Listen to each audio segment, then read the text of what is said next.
Good morning. Good morning. Happy Tuesday. Happy 999 portal. Oh, is it 999 because it's 9 a.m. right now? Oh, it's So, even, no, it's 9999.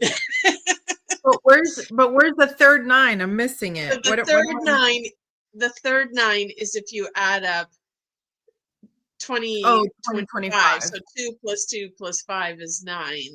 And Got so you. today, Got you. today and this minute, I didn't even think about the fact that it's 9 a.m. It's 9 a.m. on the 999 portal, but today is the day of super manifestation. So anything out that you're really trying to manifest into your life, like today is the day to do all of your rituals, whatever it is that you do to manifest things in your life, like do it today with extra intention, and you have the power of the 999 behind you in making that I love that. I think we should take this exact moment, take a 3-minute break, and let me go finish writing in my project 369 real quick. Let's just hold on. We're just gonna take a little journaling break. Talk amongst yourselves. This is key. 9999 to 999 is very important. Yeah, I gotta find me a pen here. happen. It is So important, and it's also in alignment with 369 because that's also a 9. All the nines. all the nines.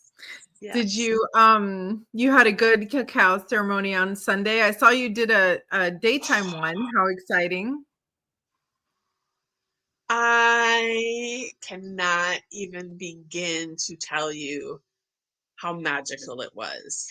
So I Wow. do, when the full moon lands on a Saturday or a Sunday, I usually do a morning event, whether that be for my cacao ceremonies or my chakra balancing, because there are people that getting out in the evening is not easy for them.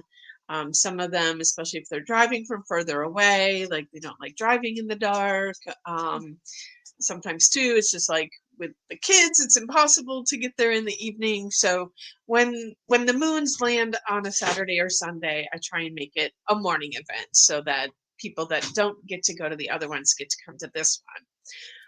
But for this event, I had partnered up with my friend Doris for her first sacred sound offering, which this woman has a voice, and like I've been pushing her probably for a couple years now that that is a divine healing gift that she has that she needs to share with the world. So we had been, taking baby steps along the way, but this Sunday was her first offering. And I tell you, from the first moment she opened her voice, like tears just streamed down. Like I was crying through the entire sound offering that she did. It was so incredibly beautiful.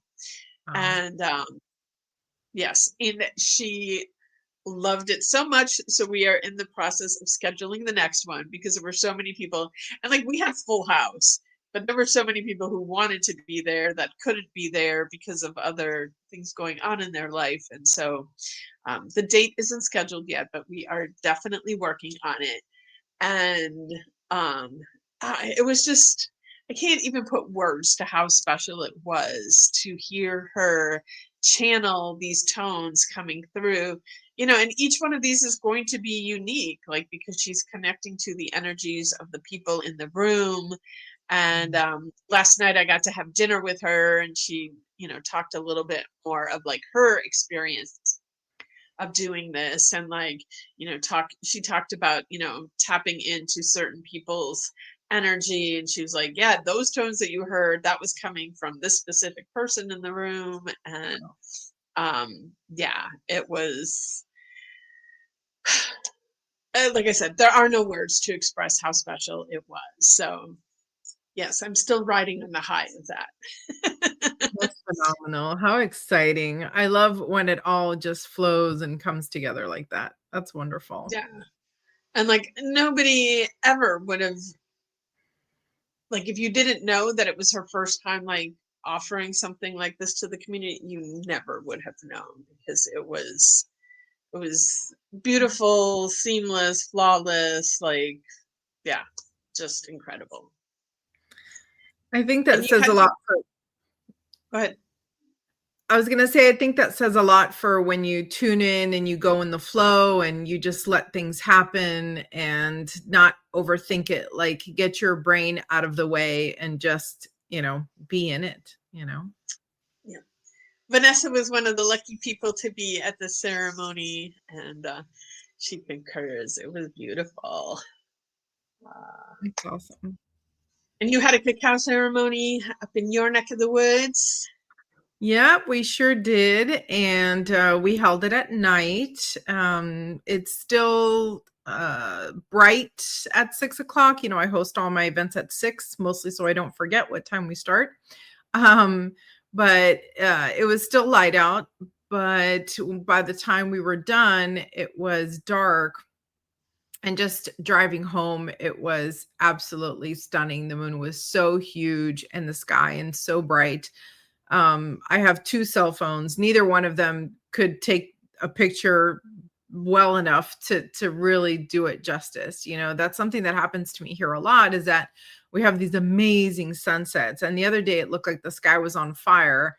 And I'm a photographer. I have a big girl camera, but it's like 7 zippers deep to get to it, like it's far. Like I don't pull it out unless I'm actually working. But the sky is so stunning here all the time. I would bore you in the feed if I shared it every time. So anyway, we really enjoyed the moon, and we had a nice turnout as well. And cool to be meeting new people, that have never had the experience, have never had cacao before. So it was very exciting. One of the interesting thing that happens, just to show you, like, again, how the universe works, is that our new attendees, in their opening, they use the word fire a lot. Fire, fire, fire, about, fire desire and fire passion and fire in a lot of different ways. And when we started drinking the cacao, I realized, man, I kind of went a little deep on the cayenne pepper today. So this cacao batch is fiery for sure. And I didn't, I rarely do that. Like, rarely do I ever, put a little extra cayenne in it. But this time I did. And I was like, well, here we go. The fire with the fire. So For the pretty cool. fiery blood moon. Very cool. Yeah, I was a little bummed that we couldn't, the eclipse was not visible on this side of the planet, because by the time the moon got here, the eclipse was over. So that's a little bit of a bummer. But I do believe the March eclipse that will be coming up will be visible. And now I'm laughing because it should be visible on this side of the planet, but I don't know what the date it falls on, but potentially I could be in Egypt when it was happening. But it was interesting because my Egyptologist Mary was sending me pictures from Egypt of the lunar eclipse, and like that intense red. And then like I've seen some pictures out there, and I'm like, there's no way that picture, like, AI is like doing its thing out there, showing us these things that aren't real. But yeah, what you I gonna do? don't know what's real anymore, but keep on Well, going. the truth is, none of this is real. It's all made up. So there you go. So I love our topic today, and especially talking here to my sound therapy practitioner. But our topic is, how do you use sound or music to shift energy? And so, you being the practitioner, I would love to hear what you have to say. Well, it's really interesting that the question is shifting energy, and energy for me shows up everywhere. You can't get around it. So energy for me in this context, synonymous with not just mood, but like attitude and outlook and intention and some really deep stuff, you know. We always talk a lot about vibration and frequency, and even in our cacao ceremony we were talking about like as we pass the cacao around, you know, water has memory. We've talked about that a lot here, and how what you speak into your water makes a difference, because then you are, you know, bathing the inside of your body with that. And guess what? Your bodies are made up of what percent? I never know. Some big Oh, number. I, they vary like 70+ percent. Yeah. Right. What I said at the ceremony was, you know, our bodies are blah blah percent water, whatever. The number doesn't matter. The point is it's a lot. And so what you subject your liquid body to is going to affect how you show up in the world right now and later on. So, you know, for me, I am constantly playing some type of music, and the gift for me lately, particularly being out here, is finding my intuitive comfort zone with music. So some days you know, I'll turn on a particular style of music and I'll be like, ew, no, it sounds like bad to me, right? But then by 3 o'clock, it sounds amazing to me. How and why my body reacts to these sounds in this way, I think is really fascinating. So yeah, I mean, I have seen really amazing experiences with sound baths. The reason I even got my certification was because I had multiple experiences where I just like left my body in the middle of a meditation that, you know, was with a sound bath, you know, particularly the gong. I tend to use the Himalayan bowls more so than the lighter sounding crystal bowls. I have big, deep crystal bowls. Like I like the big, deep sounds, you know, those really work for me.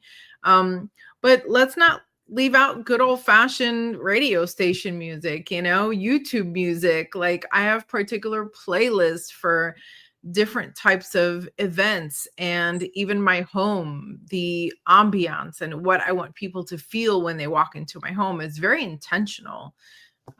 Rarely is there a space that I haven't curated with some music of some sort. You know, everyone knows my studio is old school jazz. My house is more just ethereal. My car, rock and roll museum, hall of fame, you know, it's powerful in there. So everywhere I go, yeah, music absolutely helps me be in a particular way and shift if I need to, you know. And I'm sure you can speak to this, but reminder, we are music as well, and we make music as well. You know, going right off of what you were saying about Doris, right? Yeah. And as you were saying that, I was also thinking, because someone brought it up too, um, at the event on Sunday, that, they've, you know, with all their science now, they have those things that they connect to the plants and then transform those frequencies into music. So like the plants are singing, even though like you can't hear it with your ears, but they find a way to amplify that frequency and be able to listen to that. And so, well, and even, we're talking a lot about music and but just sound in general, and there's so many other sounds in nature out there. And we've been having a lot of rain lately, and for me, like, rain is just the feel of rain. I've gotten completely soaked wet twice over the last couple of days because I was somewhere and it started to pour rain, and like, because it was sunny when I left, I didn't think to bring the umbrella, and then it was pouring when I had to leave. And I love the feel of rain on me, but like listening to the sound of rain. And right now my house has the old barrel tiles on it, but if the time comes that I have to replace the roof, like my dream is to get a metal roof to like for when it rains. And like, there's metal roofs last forever and it's a good choice. But um just listening to the sound of rain hitting that metal roof, it like Hmm. Um, and it's interesting too. Like I was going to ask you, just because, like, from my own experience, I feel like my what I want to listen to has shifted so much over the years. And don't get me wrong, like I do still like some rock and roll and um any kind of like modern, but I do find myself being drawn so much more to ethereal music, spiritual music, just like, hey, like when you tune in and feel like what that's doing to your body, it feels good. And those who've been to my healing space know, I have my sound bed, and um turning on music that has specific frequencies to support your body in the healing process, like that feels very different on the table versus I have put on rock music just to experience it on the table and see what it's like, and it's definitely a very different experience. That's hysterical. For me, I don't know. I'm a oldie but goodie type of person. So like what I listened to when I was 15 still hits me like I heard it like I'm hearing it for the first time, you know? And again, it's really based on like what's going through my mind, you know? Like I can still listen to Rage Against the Machine, and I can still listen to Marilyn Manson, and I can still listen to all the, Ozzy. I mean, I can still listen to all that kind of stuff and really enjoy it. And when I want to calm my nervous system and be in a more meditative state, and or like if I'm cooking dinner, for example, like I can't cook dinner with Marilyn Manson, unfortunately. Love you, bud, but can't do it. Marilyn Manson is strictly for driving. Okay. That's what that's for. Cooking, it has to be more jazz. It has to be more of that ethereal type music. If I'm writing, like when I'm doing my affirmations, there's this very one specific YouTube. I think I've played it for you before. Um it's called like Forest Witch Bookshop or something like that. But it's Oh yeah, literally yeah, yeah. it's the sound of like a crackling fire, and little soft little sounds behind it, and there's a picture that moves, and it's like a cottage with like a black cat and a fire and stars and whatever, and books turning pages. I think it even has the sound of like a pewter bowl scraping, things like that. But because I'm so intentional with my music, my energy shift is like this. So when it comes time to focus, that's my focus music, like I put that on and boom, I am in it, right? Just like the sound of the gong, just like the sound of the bowls, or even at the beginning of a meditation, the little tinksa bells, the ping, Hmm. that particular tone just automatically brings me back. So yeah, I'm definitely eclectic when it comes to music. I like a little bit of everything. I love, when I'm feeling forlorn, I gotta get my Eddie Vedder. When I'm feeling peppy, I got Dolly Parton. Like I got everybody, I'm never alone. I'm never alone, that's for sure. But I think the big part of all of this is intention. Are you putting intention into what you feed yourself and what you feed your body, and those around you? Can you curate your own spaces, even if it's just your desk, so that when folks come to you, what mood are you putting them in? you know Yeah, I think that we forget that it's a tool. Like we put it, oftentimes it's like put on for our pleasure, our enjoyment, but it is so much more powerful than that. And like using sound with intention. What do you want to create in this moment? And on this 999 portal day, like what if you're using this day to manifest, like can you choose and curate the sounds that you're using to support that manifestation, as opposed to just like turning it on and going, okay, fill the space. Because sometimes, even for myself, sometimes space music is put in there to fill the emptiness of the space and to um, when you're alone to not necessarily feel alone because you're there with the music. And but making intentional choices with it, using it as a tool to support you creating the life that you want to create. Yeah. I have really thick windows, even though my house is mostly windows, but the windows are very thick and I really can't hear anything that's going on outside. So the silence in my house when no one is here is deafening. Like I can hear like the hum of the refrigerator and light bulbs and things like that. And to me that silence, it almost hurts my ears. Like it's a little bit too much. It is. So I will sometimes prop a door open. Like now the weather is absolutely perfect for this. Close the screen door and just get those sounds from outside. Now I love, like, one of my dreams my whole entire life was to have giant wind chimes. And my friend actually gifted me wind chimes like 25 years ago. But I could never put them outside because my home was in such close proximity to my neighbors that, and they're really big gongs. Had I played them, like, I would have gotten a call for sure. But here I have so much more space and there's so much more open space, because of all the woods and everything around me, that now my chimes hang. And so every time I open a window, every time I open the door, I'm greeted by the chimes. I'm greeted by birds. I know we've talked about it before where we've said, the reason that listening to birds feels so good is evolutionary. When birds sing, your nervous system, without you participating, knows that that there is safety, right? Because when there's danger, birds stop singing. So when birds sing, it means that everything's okay. And so automatically, like, your body chills and relaxes.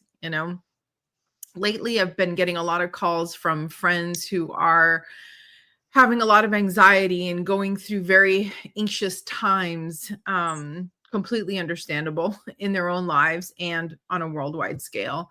And so I've been curating a lot of little tips. Another one that I just love so much is that someone taught me, look really far away. So if you are feeling stressed and you need to just calm down a little bit, look at something way in the distance. And again, partly why it feels so good to go to the beach, for example, or be in a mountain and see that far away view. It's just automatically peaceful. So I find a lot of peace in just listening. Just sit. I mean, I think I spent the first 6 months that I moved here sitting outside and just listening and looking. That's it. That's all I did. And unpack boxes, but yeah. Well, and also, since we're talking about sound and music today, a beautiful technique for calming down is humming, because it stimulates the vagal nerve, which comes through here. And it's interesting because I find myself um, making humming sounds or other sounds almost like subconsciously now. Like if I find, before I've always used breath. Breath has been like my calm, my ground. And but lately I know, like, I'll just catch myself doing it where I'm humming. And I don't know if it's because, okay, now I learned it and I know that it's a tool that I can use to calm myself, to center myself. But yeah, just even one simple hum can shift your body. And and that it's, you look at the chanting that people do, the kirtans and all, like, it's just a gift to your nervous system to make your own sound. And I invite people too to play with that. Like, I go to my hot yoga class and we end every class with a group om. And I find myself playing with, um do I do a higher om, do I do a lower om, and how do the different makes me feel, and tuning into how what it's doing for you. And anything that you're listening to, like, pay attention, like, how does this actually make me feel, and use that as your guide. I really, really love mantras. I really love repeating chants and phrases and things like that.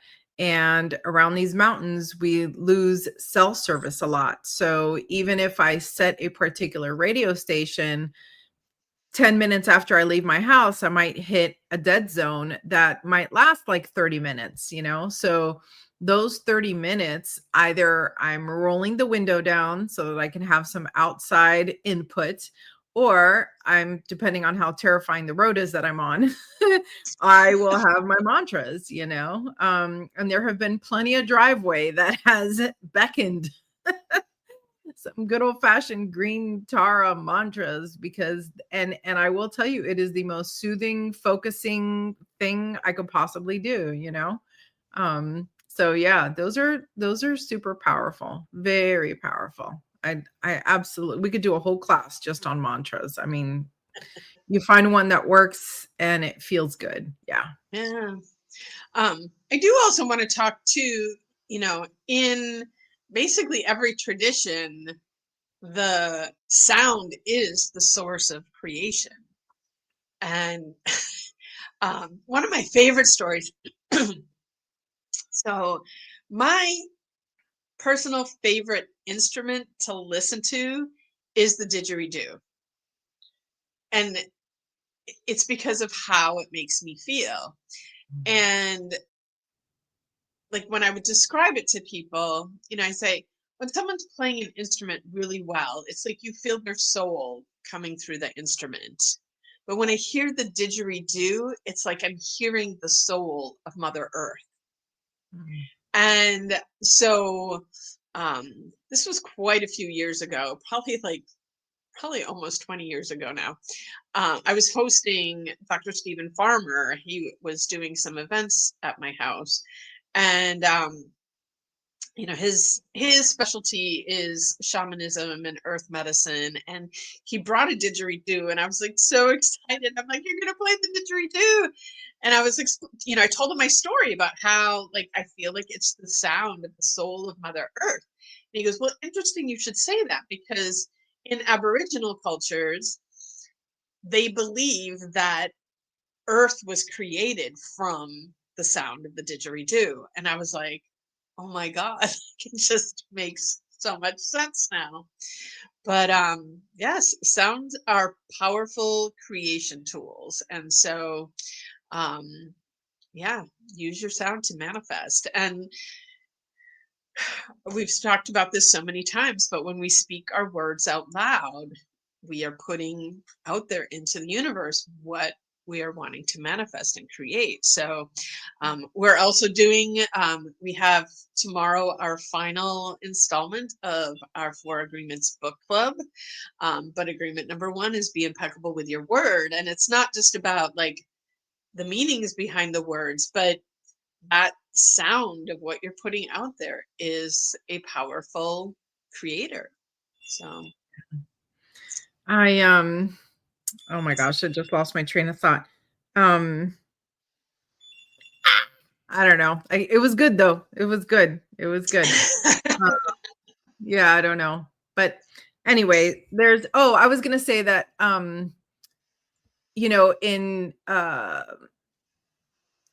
the first thing we do when we're born is make a sound. Right. It's communication, it's everything. So, yeah, sound is very, very powerful. So, I'm going to fall back on intention. Be intentional on what sounds you allow in your life, and that includes people's voices. You know what I mean? If someone or something is not serving you, you don't need to listen. So, yeah. So I'd love to hear what you are manifesting out there in the world. I would love to hear what sounds you are using in your life and how you're using that. So if you're listening, put the comments in there. We'd love to hear from you. And, like I said, we're putting ideas out there for you all, but we learn from you as well. It's not just us dropping the information out there, but we learn from you as well. So please share your tips on how you're using sound. And yeah, You got anything else, Graciela? I just want to say one more thing because this was a totally new experience for me. My new DJ friend is ChatGPT. So I told you I started dipping my toes in a little bit. And the other day I asked for some questions, or I asked for some songs that would go well with a particular meditation. And while I didn't end up using their suggestions, I did have my eyes open to a whole bunch of new artists that I had never heard of. And it was really cool because chat was like, this particular band uses these tones and this thing and this thing, and then this music is more uplifting, and then this music is more grounding. And it was really neat because you can search YouTube for like grounding something, right? Or uplifting something. And the word grounding or uplifting or whatever you want to feel, it's in the title. But these are songs that would never come up because the name of the song is like, forest, river. I don't know. Do you know something that doesn't have, doesn't have the word grounding in it, but chat analyzes the music and says, hey, this particular music has these features which have this result, which I thought was a really cool and fun use of ChatGPT. So another little plug for my buddy who's taken over the world and destroying it, but it's okay. I'm going to get what I can get while I can. My new friend. Beautiful. All right. Well, I think that's a wrap for today. And this has been a really interesting conversation. And like I said, send us your sound tips in the comments, and we'll see you next time. Bye. Have a magical day.